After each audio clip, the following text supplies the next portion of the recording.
Hey, welcome everybody to Job Adventures with Ed and Danny, or was it? Yeah, it was Ed and Danny. Yep.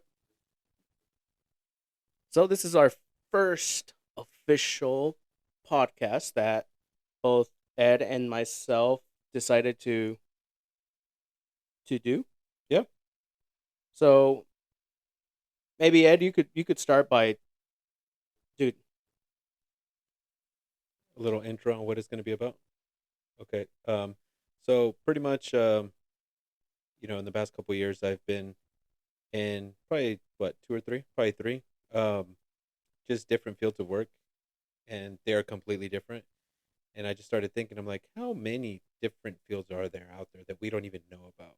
Because I've gotten into two, and I've just who knew that you needed these licenses to do all these different types of things. So it got me wondering. I'm like, hey, how many other jobs are there out there? So with that being said, I talked to my best bud, my compa Danny, about everything. Like, hey, dude, how cool would it be if we created a podcast about this? And he was all aboard about it. So all on board about it. So that's where we're at now. Yeah, I ended up realizing that outside of where we started or where we started working at, there is a tremendous amount of jobs out there that are very different and distinguished in its own kind. And that's what sparked the curiosity of like what else is out there. And I think the goal of this is to bring people in, people that we know close to us, and people that we don't know, to talk to them about how they ended up where they are at now, and maybe a little bit about their past, their present, and future. Yeah. So like you point or like you said, we're gonna talk to maybe former coworkers that we used to work with, see where they're at now, and the goal is to kind of get people informed on what jobs are out there and hey, what do they need to get into that type of field. Because we have no idea. We just were told to hey, kind of just jump into the workforce or hey, go to college and get this degree. But do you really need that degree to go do that job that you really want to you want to do or you don't even know about that you may end up finding down later down the road. So um, again, this is our first podcast, first episode numero uno, and this is just pretty much to get informed on, your hosts Ed and Danny. So, um, Danny's gonna go ahead and take it away. He's gonna go with what he used to do, where that kind of led him, and what he's doing now.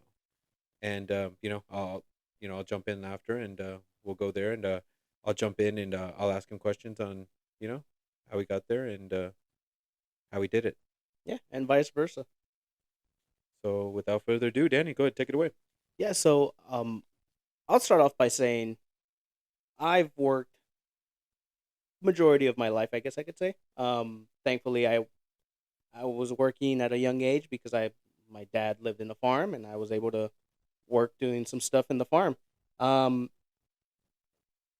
I've learned a lot growing up. My first official job was in the high school cafeteria. That was when I picked up my first check. Um, that was an awesome opportunity. That was my freshman year. Um, I didn't have an official job until I applied, or I didn't really apply. My dad actually went up to the manager and said, "Hey, my son needs a job. Yeah, he needs to work." So that was my official application. I went in, did an interview, whatever that interview was, which wasn't really an interview; it was just a conversation. And yeah, I ended up getting the job at Dairy Queen at the Pilot Travel Centers here in town. Um, that was my first official job. Worked junior year, and senior year there, and that's where I learned a lot of a lot of things in the workforce. I mean, not a lot of stuff, but I learned responsibilities and stuff like that. Not that I wasn't responsible before, but yeah, I learned how to do that. So that was my first official job. Yeah, you weren't that responsible. Didn't you get like some type of streak in your hair and then you had to get it taken Yeah, out? funny story. Yeah, I had I saw a guy in a different like in a school dance for a different school, and I was like, oh, that's cool. So he had a bleach strike just on the side of his head. It just went from the front. left side, front, all the way back past the ear down to the bottom. And I hope I'm describing this the best way, but it looks sick. And then your dad was like, "My son's not going to be a gangbanger. Paint it back. He Color said, your hair back." "You look like a punk," and he didn't talk to me until I took it off. So Oh, I had to get my hair bleached. Um, I had to bleach it back because yeah, he was so upset at me. So, anyways, yeah, wasn't that responsible, but I thought it was cool. you live and you learn, man. Live and you learn. Um, I graduated high school, turned 18, and I was gonna go to college, and I did go to college. I went to the community college here in town, and yeah, I didn't do so well. I wasn't a perfect student in high school either. Like I didn't do so well either. I think I barely graduated. Um, which hey, I got the diploma, right? That's all that matters. That's all that matters. Um, so I still thought, okay, well, let's go to college because that's what people do at 17, 18 years of age. Um, at the same time, I was like, okay, well, I'll pick up some more hours at work. So I was working almost like probably full time and then going to school full time.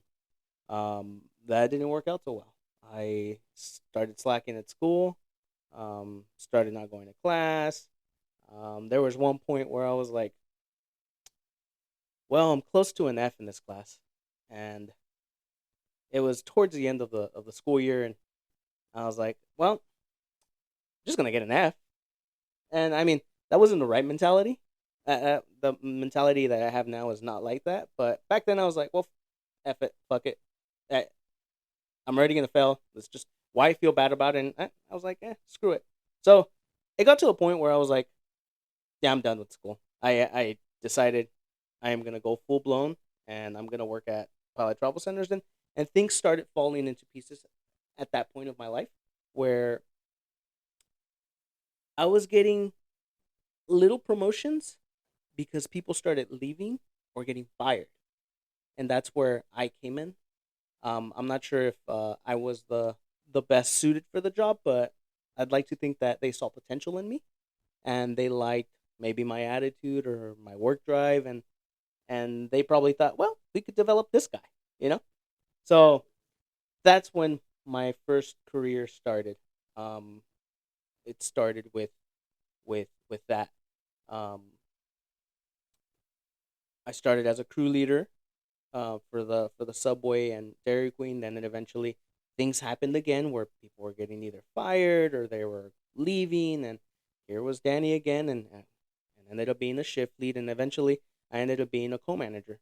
Um, that's when I learned a lot of things about management, um, numbers, why we have budgets, and so on, like all that stuff. So, real quick question though. So, it is possible. Oh, obviously, you're a testament to that. But you did like the co-manager position, as in creating schedules, going over the P&L, doing all stuff like that without a degree, right?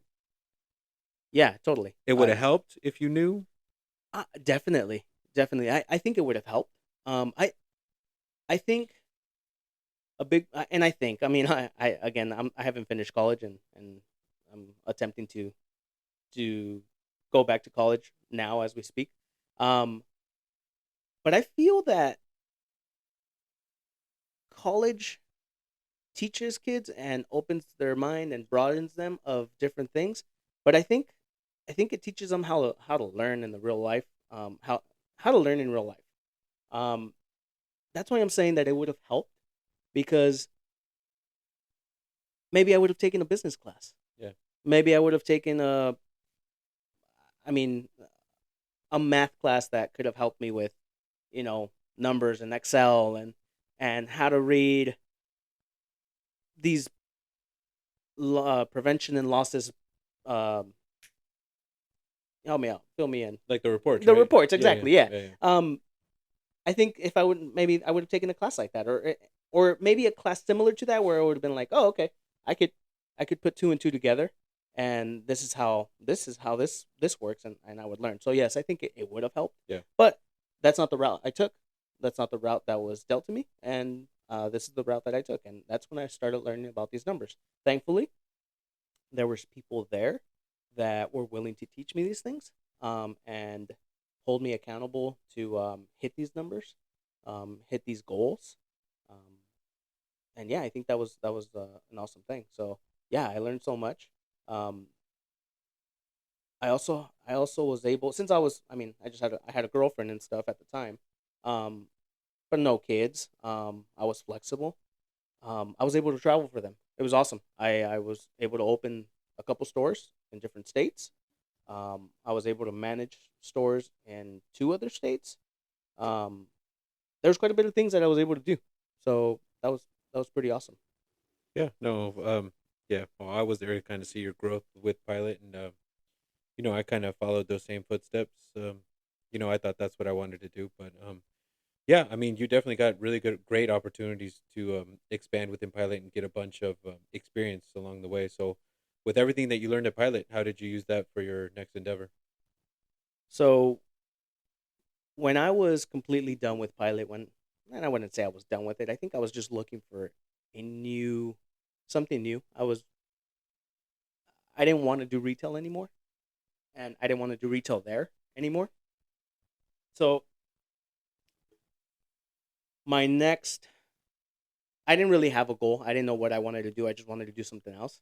I thought maybe there's a warehouse out there. Maybe there was this. Maybe there was that. And I mean, again, I didn't go to school, so it's not like I could go to any other place and say, "Hey, I have my degree. Let me have a management position or whatever." It wasn't like that. Um, Again, everybody's journey is a little different. Mine's no different. Um, I wanted a stepping stone. I called up my dad and said, "Hey, if you have a job for me," where he was working at a management company where they farm almonds, pistachios, citrus, and stuff. So I told him, I'm like, "Hey, if you have any job for me, like I'll take it. Like just anything.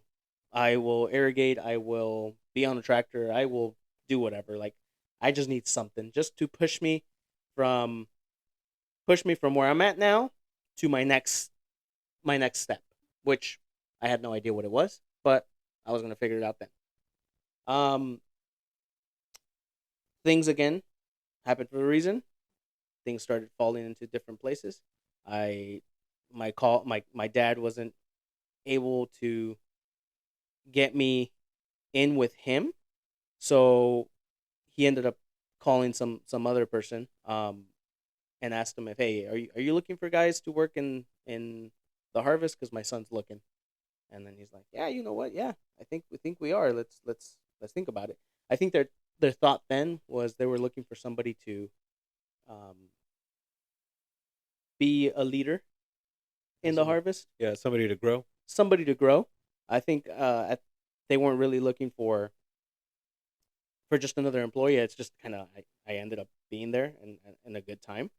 And yeah, I had a phone call with the guy and I told him, I'm like, hey, yeah, I'm looking for a job. I'm just, I want to learn something else. And he's like, okay, cool. He's like, let's see if we could get a meeting set up or an interview. And I'm like, cool, sounds good. We set a date. That date came.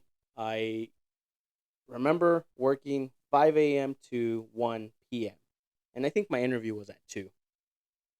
So I was like, I could go home and change, which probably I should have. But I called that manager and I was like, hey, I'm like, I'm literally down the street. I have no problem going home to change.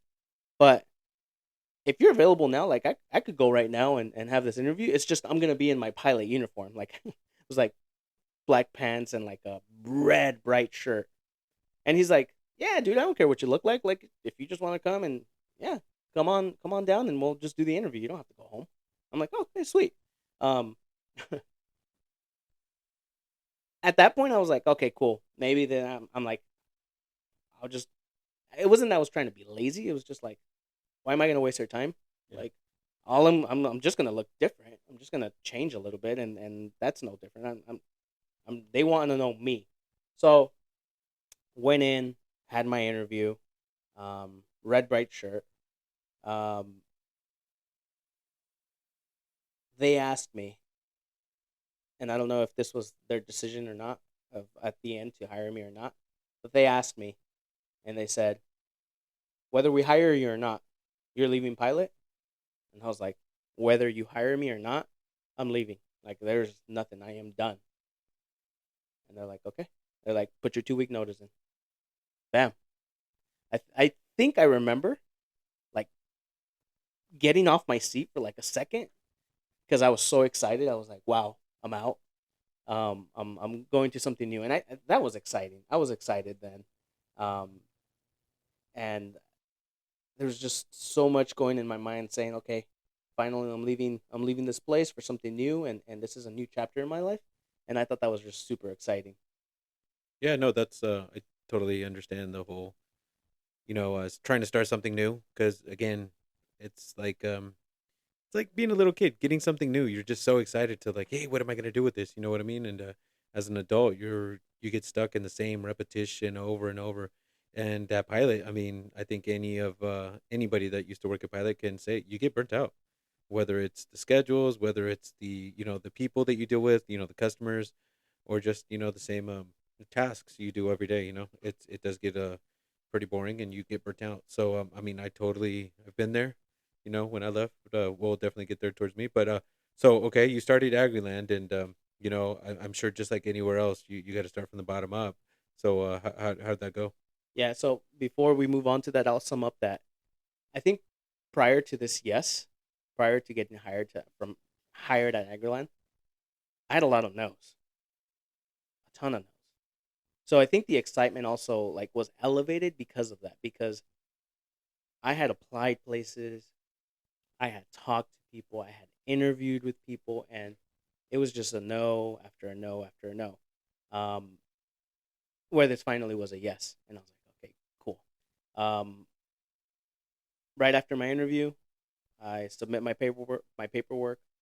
Um, my manager comes up to me and he says, "I want you to know one thing." He said, "You're here to learn." And I was like, "Okay." And I took it. I was like, "Okay, I'm here to learn. Got it. Yeah, I'm here to work, but I'm here to learn." So I took that. Um, and I started as a crew leader, and I learned what I not what I had to, but I started learning there. Um, I mean, I had no idea about a tree back in the day. I didn't know that there was males and females. I didn't know that they cross pollinated. I didn't know all these things. I was as green as I knew. I knew grapes. Like I knew what a grape was. I knew the seasons. I knew what happened, but I never knew about almonds. I never knew about pistachios. I didn't know about citrus. I didn't know any of these things. Just like anybody else. You come into any workforce, any different workforce, you think you know, you have an idea, but you don't know until you're in it. Um, so yeah, again, something similar started happening after like 6 months as a crew leader. Something similar happened to what happened at Pilot. Um, somebody started, somebody moved, somebody quit, and I was the the one there. And again, I don't think I was ready, but I was there. People saw potential in me, and they decided to promote me as a foreman.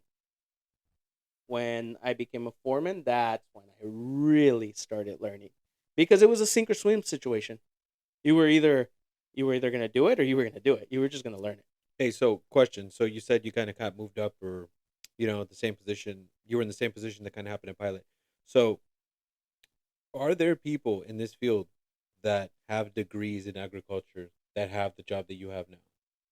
Yes. Okay, so what it okay, so how did you get to the spot? I know that you said you kind of just you were there at the right place at the right time, but was it the fact that like hey, you studied your ass off and then you knew pretty much the same thing that a person that was in his head in the books for 4 years, but you did everything hands on? I think I was immersed in the environment that I was in, and I learned from there. Like I picked everything up. That's how I learned, because I was there.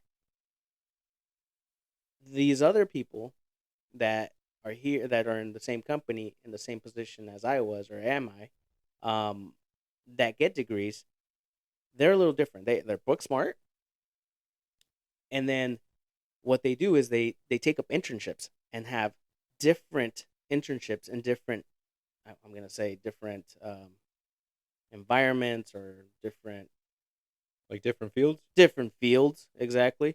So they take bits and pieces from all these places, and then when um, they get to like the position where I'm at where I work, um, they have all that under their belt, but then they still have to learn everything that comes with the job itself. So where I came in, and I kind of want to say I'm not a specialist, like a special, like it's not my specialty, but like people have broader experiences, and I have an experience of just there. Oh, okay, I see. I see what Does you mean. that make sense? Yeah, yeah. Yeah. Um, but again, I wouldn't say that either journey is better than the other. I think both journeys are good. They're just different. We just ended up in the same place with a different journey. But you ended up in the same place, different journey with a stat. That's the way I look at it. That's the way you could look at it, but um, again, everybody's different. I don't see it that way. I see it in the way of their experiences are way different. That could help them out in the future.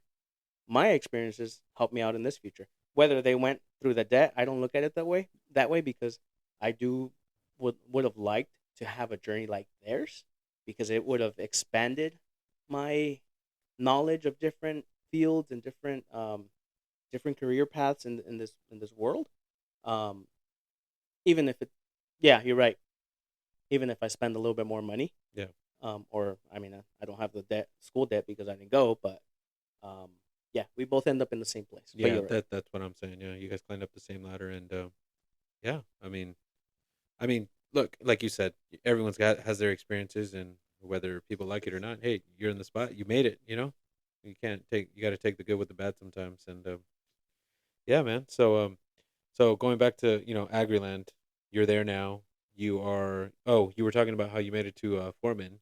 So Yeah, so I don't want to sound like a broken record, but again, things started falling into pieces. People were leaving, divisions were being restructured, where again, I probably was not ready, but it was another sink or swim situation, um, where a supervisor position came up, and I was called up to be the supervisor for that division. Um, Again, thankfully, I had those people that had my back, and that's why I've been able to thrive because of that. Because people have my back, and even though I'm swimming on my own, I still have people that are swimming alongside with me and helping me out when I'm like, okay, like my hands like the only thing you could see from the water, and they're the ones grabbing me and like, okay, nope, we got you. So thankfully, I had those people next to me, beside me that were able to walk along with me or swim with me, um, to help me be a better person, be a better manager, be a better supervisor. that's actually really cool because a couple of jobs that I've been at, there's not if you don't have a really good structure like that, like managerial structure or support, it's pretty much like a sink or swim environment, and that's kind of cool that you have that, man. Because yeah, it's just really nice to have that because you go further and you're able to learn a whole lot more, man. Definitely, yeah. You get like you learn in the aspect of you learn by experience, but at the same time, if you do mess up, they're there to back you up, and that's a beauty thing. That's awesome. Um, there's a quote in the restroom at Aguilan that there's a bunch of quotes actually, but one of them that sticks is if you made a mistake by doing the right thing, then it really wasn't a mistake. Something like that. I'm paraphrasing. I'm not 100% sure how it sounds or says, but in the gist of things, that's exactly the message. Because you learn from it. You learn from your mistakes, and you won't do it again. Yeah, So that's for yeah. sure. That is definitely for sure. Okay, so anything else you want to add with Agriland? No, this is where I'm at now. This is what I'm doing for now. I think in the future things hopefully will look a little different. Um, we'll see where we go from here. But you asked initially, what did you learn, or what did you take from pilot that you used in Agriland? And honestly, man, I took more than what I thought. I A lot of what I learned at pilot, I am using today. Um, One of the biggest things that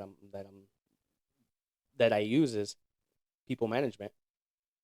I think that's probably the biggest help that's helped me be who I am and where I'm at, is just developing people, managing personalities, because everybody has a different personality. It's all different. Um, but I took way more than what I thought there. Um, and that's kind of cool because I came in thinking, yeah, I'm gonna throw everything away that I learned at pilot, and I ended up using everything that I learned at pilot. Yeah, no, that was a it's a really good first job. It's a really good stepping stone because I mean, for the listeners that don't know, Pilot is a truck stop, so you get different types of ethnic backgrounds. But not only that, when it comes to customer base, it's just the employees too. There's a big, I would say, there was a big turnaround when it came to employees. So you were constantly getting different people, and yeah, it was just when it came to managing employees, it was sometimes it was tough. It was a very tough environment, and so I mean, I couldn't agree with you more. I've definitely taken away a lot from Pilot too. So yeah, you're definitely right in that case. It was just another thing to note. It was tough at times, but it was so much fun. It was. I mean, we could sit here and talk for hours about the fun that we've had at Pilot and had.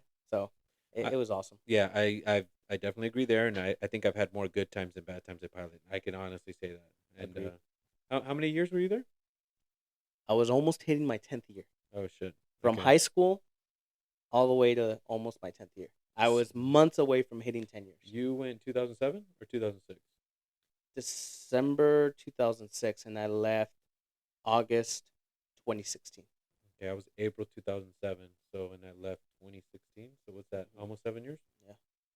Oh, and Yeah. then I went back too. Yeah, So give and take me too. I mean, oh yeah, there was that's right. times where there was a time where I took off for a season and then I came back, Yeah, yeah, and yeah. then I think I took off twice. But I also moved for pilot, so it seems like I was gone. I was still working for the company, but I worked in Sacramento, so that was a little different. That's a story for a different day. That was a different So experience. if for whatever reason anything changes in your work history, we'll definitely bring that back up in the pod. Um, but for now, hey everyone, that was Danny's story. So kudos, man. Thank You've you. definitely made it. I would say you've definitely made it to the top, man. So that's something to kind of take away and look forward at, man. Or just congrats, Thanks, man. man. Now Okay. let's switch gears. Now let's talk about you, Ed. Let's start off with, where did you start? Like, what was your first job, and maybe take it from there. All right. So yeah, definitely switching gears because my fucking career is like a mountain bike, dude. Start on the low setting and then fucking. I've been everywhere, man. So okay. So like you, man. If it wasn't for you, it definitely wouldn't be a pilot. So I think I really do like. Don't get me wrong. I learned a lot at pilot, good and bad. Um, but I do owe a lot of things to our old boss, Big Mama. Even though she was more of a friend than she was a boss, because I at times when it came to when I made it to the top manager, I just feel like she was watching out for herself and not necessarily me. But again, I've learned a lot. So like Danny, I started off at Dairy Queen. That's like the entry level position job that you get there at the restaurant. There was two restaurants there. There was a Dairy Queen and a Subway. So I walked there. It was my first job. Didn't know what to expect. I was a little bit of a what's the word? Introvert, where I just don't like talking to people. Extrovert. I don't know. One of No, those. you're an introvert. Introvert. I didn't like talking to people. I didn't like talking to customers. And it's not that I didn't like it. I was just very to myself. I was very shy, and that job really kind of broke me out of that, like my comfort zone. So you gotta you have to talk to customers. They got to put their order in. So little by little I started enjoying my job. You get the kind of BS with the customers, and uh after that, my manager at the time was like, "Hey, well, do you want to, people when they learn Dairy Queen already, they kind of we switch over to Subway. Do you want to learn Subway?" I was like, "Okay, cool, great." So, I switched over to Subway, and that got to be a little bit harder role because you have to upsell. Like, hey, did you want double meat? Do you want double cheese? Do you want bacon? Whatever. So their customers would get upset. No, I just want what's because back then there was the $5 footlong promos, right? So these customers were expecting $5 footlong sandwiches, and they'd get to the end of the register, and that shit came out to like $13. And like, hey, it was supposed to be a $5 sandwich. Oh well, you added double meat. You didn't tell me it was going to be extra. So again, that was my first kind of sales job, and that was tough. So I really did learn a lot when it came to pilot. So going from Subway, um, they I was just kind of bullshitting with one of the was he regional? It was like a regional. Yeah, so a regional manager. I just told him like, hey, so what is this new job? They're putting a brand new hot deli inside this travel center. I'm like, hey, what is the details involved? Like, I'd be interested. I went to school for this, and I've been around a grill, a deep fryer. He's like, oh well, if that's something that you kind of look forward to, we can definitely throw your name in the hat. And at the time, I thought, they saw potential in me, which I'm sure they did, but I thought they were probably thinking more with their wallets and their bottom line, like, oh hey, we can get this guy to do this job for half the the salary that we'd pay somebody on the outside. Let's give it a try. Cool, great.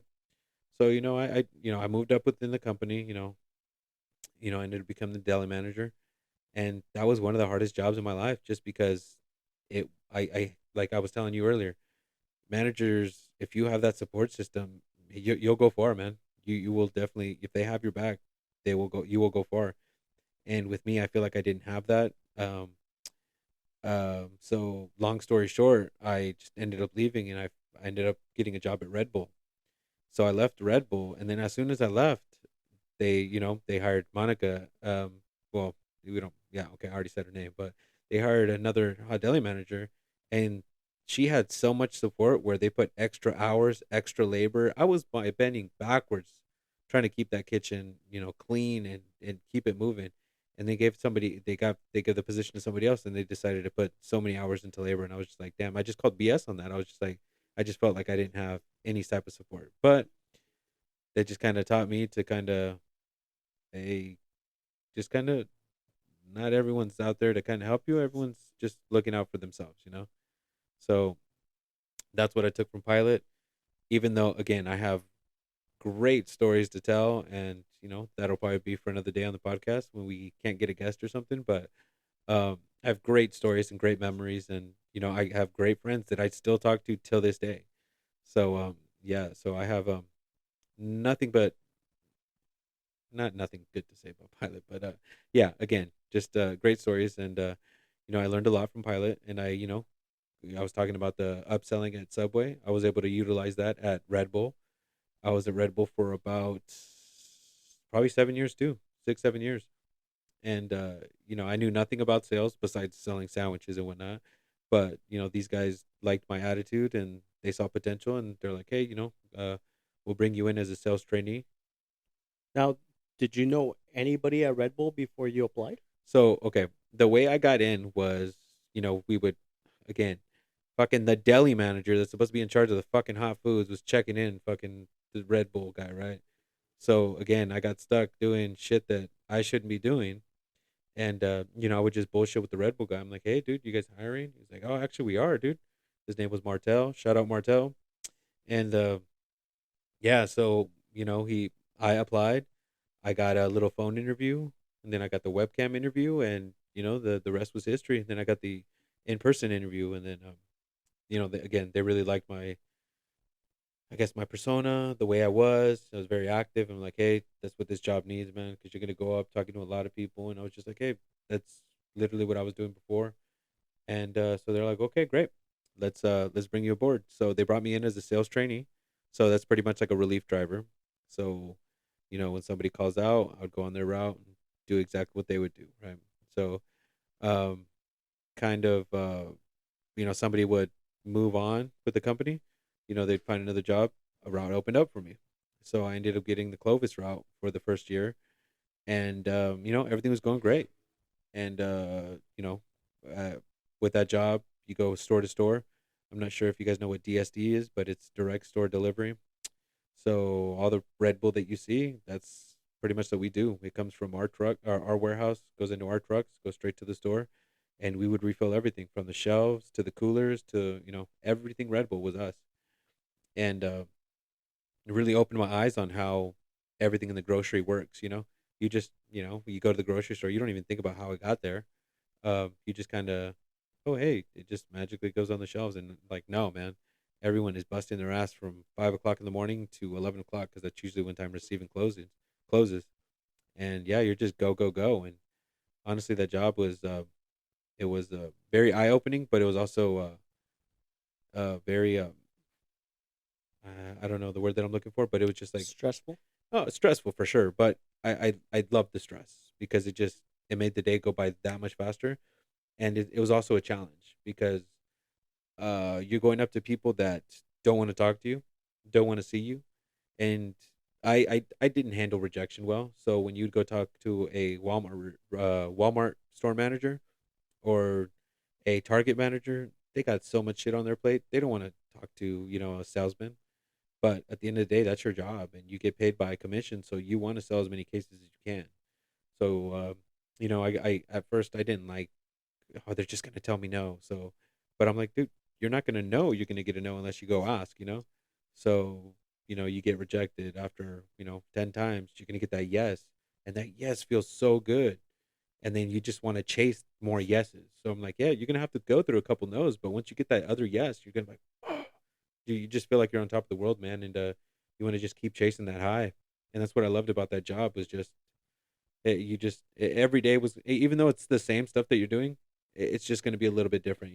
And again, the job was just go go go. I love the stress factor about it, and I love the fact that like you're on your own. There's no micromanaging. I've never been in a job where you're outside, so I got to well, even though you're inside stores, but you're in your own truck. You have your own route, so you get to do the route the way you want. So you kind of handle it as it's your own business. That point right there that you just said that you've never had a job that you've worked outside. That is a different environment, and I didn't think about it until I was out of pilot as Oh, well. dude. Yeah, because I'm sure you got to witness this, but when the daylight savings happens here in California, sometimes when you go in at 6 o'clock in the morning, you're going in when the sun is down, and then you come back out because as managers, you work 12-hour shifts. You would come out or 11-hour shifts, but you would come back out when the sun's down. So I'm just like, what is this that we're doing, dude? I didn't get to enjoy sun sometimes, and I'm just like the daylight, and I'm like, I don't want to do this for the rest of my life. So again, at being at a job with at Red Bull, I'm like, dude, I'm on the road by like 5:30, and I get to see the sunrise, and I'm just out, and I'm just like, this is so beautiful, dude. I'm like, this is it. And so after 6 years, 6 7 years being at Red Bull, I was just I had a little situation with my boss, and like I was telling you guys, that job is commission based. So my manager had you said he did something for me, which involved you're messing with my money. So at the end of the day, he said he did something for me. He never did it. I didn't hit my number for that month, and I never got paid out, and it was because of his fault. So I got upset. The general manager was on vacation that week, and I ended up just saying like, "Hey, dude, you promised, you said you did this, dude. I didn't hit my number. Now I'm missing out. That's like $700, dude." And again, it doesn't sound like a lot of money, but that's $700 for the month, which again, it makes up a pretty penny. And I was counting on that cash, so I just left. I left. I showed up to work at 5 o'clock in the morning, and I was like, "Hey, dude, I'm done. You promised me." He's like, "No, no, no." He tried like making an excuse, and I was just like, "Hey, dude, I'm just done. I need to go home for the day." So I went home. I just pondered life, and I talked to my girlfriend, and I was just like, "Hey, I don't know if I can do this anymore." She's like, "Hey, whatever you want to do, it's totally up to you." I had no plan. I just I knew in my heart that I was going to find something, but and it was going to be something that I wanted to do and something that I was going to enjoy.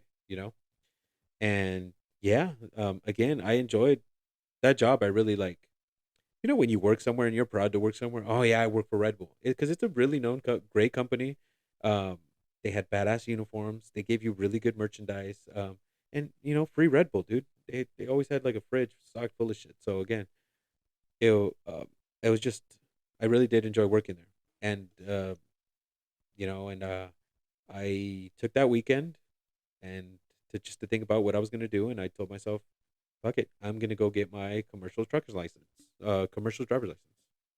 So Now, before we move on to the trucker's license, I know a lot of people are probably listening and they have similar stories to what you have. They said, "Fuck you, I'm done," and they take off that day.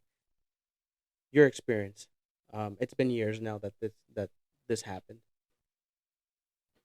If you were to do it again, would you have put in a 2 week notice now and said, "You know what, I'm gonna not quit on the spot and take a 2 week notice, or give them a 2 week notice," or do you feel you did the right move by just saying, "Screw you, I'm done. You screwed me, I'm gonna screw you." so that was exactly the mentality I had. You screwed me, I'm gonna screw you. Because not only were they already short, like they didn't have any sales trainees, so they didn't have a relief driver. I knew that manager was gonna have to run my route. And I know managers hate running routes. So I wanted to screw him over like he screwed me. And I think the nail in the coffin was the fact that I talked to the general manager and he defended the supervisor. And I'm just like, dude, you knew he was in the wrong. He promised he did his job, which he was supposed to. Again, there was just no structure. There was no the managerial thing. It just if they don't have your back, I was just like, damn, I don't want to be here. And then I also had a talk with HR. They called me and like, hey, what happened? What's going on? And they're like, hey, your manager's not doing his job. I was like, you guys have GPS on your cars. Why don't you guys check that? And I don't know if that ended up getting escalated or not, which I'm sure he didn't because he's still there. But to answer your question, yes, I would do it again if it happened that way exactly. Now, don't get me wrong. If they did like a thorough investigation where it's like, oh, hey, turns out, but whatever, I think I would do a 2 weeks notice. But look, they knew that I was a great employee. I never called in. I did what they asked for in my job, and I was. Don't get me wrong. I wasn't the best selling one there, but I was mid. Mid, and I was top a couple times because I won a couple rewards and whatnot. So again, it's I wouldn't say I was the best employee there, but hey, I was consistent in what I did, and half the job is just showing up. Who the hell wants to start a job at 5 o'clock in the morning? Nobody. But I was there, and honestly, we'll get back into this in a little bit. But when I was looking for a job, these past 6 months that I was unemployed, dude, I had the option to go back. So again, I didn't burn any bridges because they knew I was such a great employee. And again, I didn't fuck up. It was the manager that fucked up. And I think they realize that now. I'm like, hey, dude, we lost a good employee because we dropped the ball. And I still have friends there that work till this day. And I'm like, hey, dude, yeah, they would definitely bring you back. And I'm just like, I don't know if I want to be in that environment again, because the same people are still there. And fool me once, shame on me. Fool me twice, or wait, shame on you. I don't fucking know how that goes. But anyway, so yeah, so I told myself I was done. And honestly, dude, no harm, no hard feelings to the guy. I'm sure that job is hard on him too, because he's got what, 6 people that he's got to take care of, whatever. But if he wouldn't have lied to me, I think it would have just gone a completely different. You know what I mean? Like, hey, I can't get to it. Hey, I would have put some overtime in to go make that display myself. So, and honestly, Jesse, I want to if you're listening to this, dude, I want to say thank you, because if it wasn't for you, I wouldn't have pushed myself to go get that CDL. So I got my CDO in less than a month. I think they have passed some laws now where you have to take classes now. But yeah, dude, I got mine in less than a month. Um, What's and a CDL? commercial driver's license. Gotcha. Truck So driver. yeah, so truck driver, you got CDLs, class A. Um, so at the time, I didn't know what job I was gonna get, because every job at the time you needed um 2 years of driving experience. So I'm like, fuck, okay, so what am I gonna do? Because all these jobs they do they do have available, you have to be on the road. And I really didn't want to be away from my kids. I didn't want to be away from my family. So I was like, okay, cool. What options do I have available? So the first thing I thought of was like, hey, I'm gonna go drive with my pops. And honestly, dude, that was the funnest time that I've had. Even though I was away with my kids for I think 4 months, it was fun because my dad's getting older, and this is just something that I can look back on. I'm like, hey, dude, I got to drive truck with my dad. So And your dad's been driving his entire life, right? no, no, not his entire life. Probably like 25 years. Yeah, 25. That's a long half his life. Yeah, yeah, yeah. More, a little bit. Yeah. So, but yeah, he started out in the fields and whatnot. But yeah, I think he was just done kind of chasing jobs too, and he was like, I just want something secure. And that's exactly what he did too, man. So, so again, I started driving him for a local company here in Madera. Well, I mean, I think they're based out of Stockton, but they have a terminal here in Madera, and yeah, we were hauling onions, man. Was it onions or garlic? I can't even remember. I think it was onions. So yeah, so we were doing a couple local hauls, and then they're like, hey, at the end of the year, we all take off to, god damn, up past Weed. So past Weed, it's kind of close by Klamath Falls and whatnot. We would actually, in one day, we'd be in three different states, dude. It was fucking wild, dude. So we start off in California. Damn, I forgot the name of the town. Small little town where we'd pick up the load, go to, oh, no, no, no, the hotel where we were at, we'd fucking, so that's where the trucks would be. We'd go to a town, pick up the load, and then from there head to Nevada. It was Fernley, Nevada. They had an Olam factory there, and then from Olam we'd get back to that one place to, you know, uh, to load our stuff and give them the papers, and then head back to our hotel. There's a Alturas. Yes, Altura. Alturas Holy down there. shit. Yeah. Holy fuck, dude. Alturas, California. Yeah. So from Alturas, and then there was a place up. Uh, damn, Alturas. You'd go this way, Tule Lake. So look, we'd go from Alturas to grab the load to Tule Lake, and then from Tule Lake we'd go all the way to Fernley, Nevada, dude. So and again, that would be like our. I think we're only allowed to drive 11 hours, bro, and it would be 11 hours on the fucking dot. Sometimes 12, and then so you're supposed to get one day off. And my dad was like, well, what the fuck are we going to do in the hotel all day? And I was like, I'd rather get paid. I'm like, okay, you're going to risk your freaking license to, he's like, well, I mean, dude, this is $275 that you get in a day. So again, I didn't want to, my dad thinks anything that you do, if you're relaxing, anything that's chill, you're being lazy. So again, I was like, no, I'd rather just stay in the hotel. I don't want to lose my license. He's like, oh, pinche huevon. So okay, fuck it. There we go on a fucking Sunday. We'd have to fucking turn off our logs, and we're just fucking risking, our fucking licenses for, for fucking $275, dude. And sure enough, we did that for shit, like 8 weeks straight, just working nonstop without a fucking day off, dude. And again, it was fun.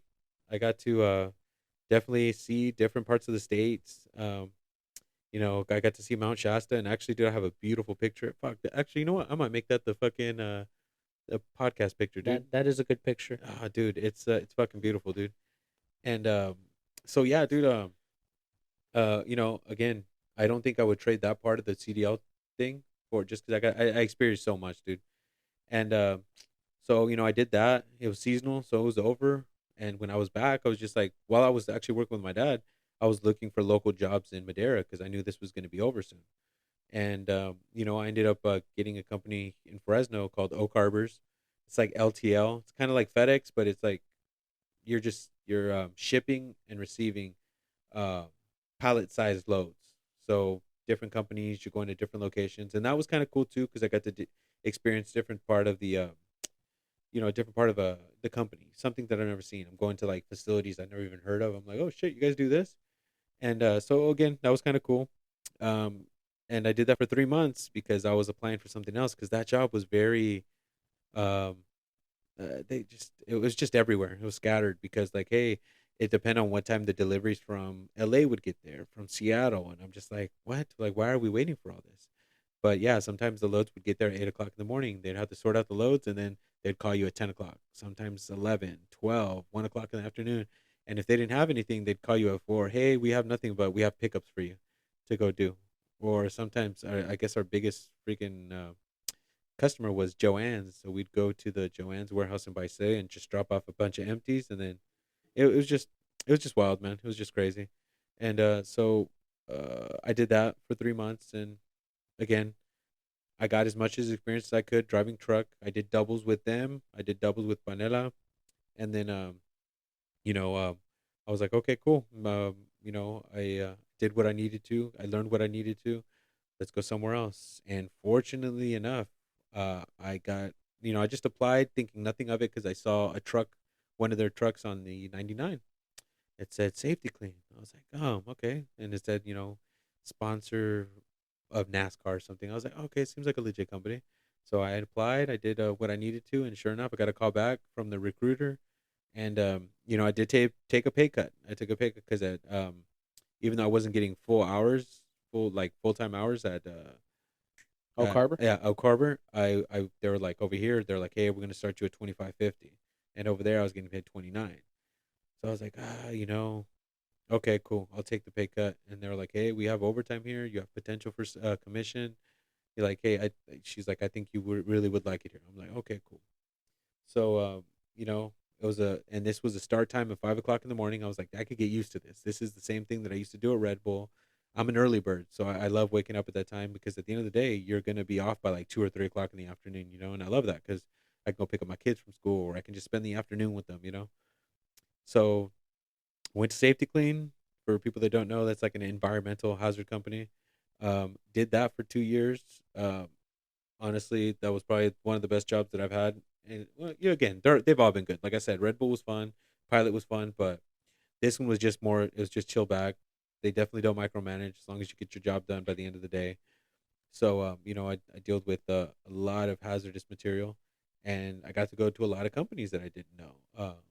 What's it called? On what they did, or just the on the back end. So I'm not sure if you knew this, but Kraft does Kraft cheese. yeah, well, the main company Kraft, Uh huh. uh, they also do Capri Suns. I don't think I knew that. Okay, I believe so. I could be wrong. Yeah, yeah, yeah, I think so. Kraft. So anyway, the concentrate that they use for Capri Sun is flammable, Is dude. Yeah, wow. fucking crazy, dude. So I could grab a Capri Sun right now and Well, I guess it's like so watered down, it's not considered flammable anymore. But that. but the concentrate itself is considered flammable, and we had to pick up um, their stuff that I guess ended up going bad or whatever. Oh, it's expired, and we didn't. I'm like, "The fuck is this?" They're like, "Oh, it's just a concentrate for Capri Sun." I was like, "What?" They're like, "Yeah, it's class 3." Yeah, yeah, we know. I was like, "Yeah, dude." So again, I've learned a lot in that company, uh, and it's again made some really good friends. So the time came there where, hey, it's time to go. So I had 6 months to kind of ponder and, hey, what am I going to do with the rest of my life? So I'm like, shit. So that's where I was like, do I continue in the same field that I'm at? Do I explore something else? Do I want to learn something else? And my thing is just like, hey, I learned everything that I need to. I can drive truck. I can back up trailers. I can load stuff. If I get pulled over, I'm sure I could pass the inspection, the air brake test. I just I'm good with being a truck driver, and I don't mind being a truck driver. But all the jobs that are available to me are on the road. I don't want to do that. So my next option was like, hey, let's go into something else. And you know, I think that's why I thought about doing this podcast was because so many jobs out there, dude. So many jobs out there, and we're so limited on information. I go on Indeed, I'm just like, oh, it looks like it's all these same jobs, but then you start looking into you can go to like usa.job.gov or something, and then you look at like what's a wastewater operator. Like, oh, you just need a license for a wastewater operator. I'm just like, how do I get that? And like they don't tell you about these kinds of things. And honestly, I thought about doing that, but they take tests every 6 months. And it could have changed now, but the one that I wanted to do, because there's different levels, was back in August. I'm like, damn, I can't wait till August. Like we're in August now, and I was like, I couldn't wait to get a job till then. And I'm like, okay, I get my license, but who knows if I'm even going to get the job. But again, different licenses for different types of jobs. 3 weeks ago, I had gotten a call back for a pest control company, and I was like, cool, it's something different. It's kind of sounds like Red Bull and Safety Clean, where it's like you're an account manager, you're going from house to house or business to business, taking care of your customer. I was like, okay, I could do that. And but I didn't know that you need a license to apply pesticides. So you need two different types. Well, you only need one, but I took my applicator's test within the first 2 weeks, passed that no problem, and then just yesterday I passed my branch two license. And again, I was like, what's branch two? So again, past that, within the first time, company was just like, oh man, you did that really fast. Now we can focus on you just getting you out on just getting trained because you did the hard stuff already. So again, that's where I'm at now. And what did I take away from like my life journey with everything? It's little bits and pieces from every job that I've had. Being able to kind of talk to customers from Pilot, use that at Red Bull. Being comfortable getting rejections at Red Bull now, using that at I used that at Safety Clean too because we'd have to upsell oil and whatnot.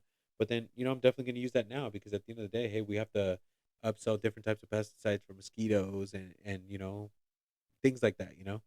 So you know do I see myself doing this for the rest of my life? Probably not. But I can also use this experience to just like I have with every other job and see where it takes me. Definitely. So as you guys all heard, both our stories, both different journeys. Just like everybody else, everybody has their own path and different journeys. Um, this podcast is just all about that. I hope to have different industries in here, different people from different industries, different backgrounds. Just to tell us their story of how they ended up where they're at. Right, Ed? Yeah, no, no, for sure. And if you have some like oddball job and you want to be on here, dude, please. I'm gonna. Okay, so we don't have an email for this podcast yet, but I'm gonna drop mine at the end just so we can get some people on here. But eventually, I will update that and I'll update it on the upcoming podcast so we can go from there. But if you have like an oddball job where you collect semen from horses, or if you're an underwater welder, or Which I know of a guy that collects semen from cows. hey, bring them on, Semen dude. guy, yeah. Dude, so again, anything that just sounds, oh hey, I do this and we've never heard of it, or you probably don't, or you just get a reaction from different people because like, hey, that's it's different. Or hey, if you just want to be on the podcast and share because you're a car salesman, or you know I don't know, just anything. We would definitely love to have you on the podcast just because we really want to do a little deep dive on hey how you got there, and do you need a degree for it? Would it have helped if you had a degree? Yeah, definitely. Anything helps. Um, we just want to do this just to maybe you're a college student, maybe you're in between jobs, maybe you're burned out of the job that you're in, and you could listen to these podcasts and say, "Oh shoot, I didn't know about this thing. Maybe I should look into it. Maybe I should do some research on this." Yeah, totally. And even if you're an entrepreneur, you have your own business. We kind of want to, pick your head, pick at your brain a little bit, and find out, hey, what made you want to do that? How did you get there? Because I feel like that's very hard to kind of go through all these licenses, and I know there's a lot of regulations when it comes to creating your own business. So I mean, again, all these different types of jobs that are out there, and or just pathways, and we kind of want to just dig in a little deeper. Yeah, we just want to make this podcast fun, educational, um, fun. Yeah, no, no. Fun is definitely what we end up wanting to do, and I know we kind of just went in the informative today, but like I was saying earlier, on when we can't get a guest or something, we're probably just digging a little deeper on, fun stuff that we did at Pilot, or maybe what other people did Yeah, at Pilot. different experiences that we've gone through. Things we liked about our jobs, things we didn't like about our jobs. Yeah, when we don't have a guest or we just want to, hey, let's talk about this week. We'll just bring it up and hopefully you guys enjoy it as much as we do. But yeah, that's pretty much sums it all. Yeah, no, for sure. We will be sharing this on our social media, Social. so personal ones. So again, please feel free to reach out, family, friends, whoever wants to be on the pod. Let us know, and we'll definitely be in contact. But yeah, that's all I got. Danny, you want to take us away? Yeah, thank you for listening. Um, Next week we will see what comes up, what we do. Um, Thank you, Ed, for sharing your story. Yeah, thank you, Danny, for sharing your story. My pleasure. It was awesome doing this, and it's going to be an awesome experience.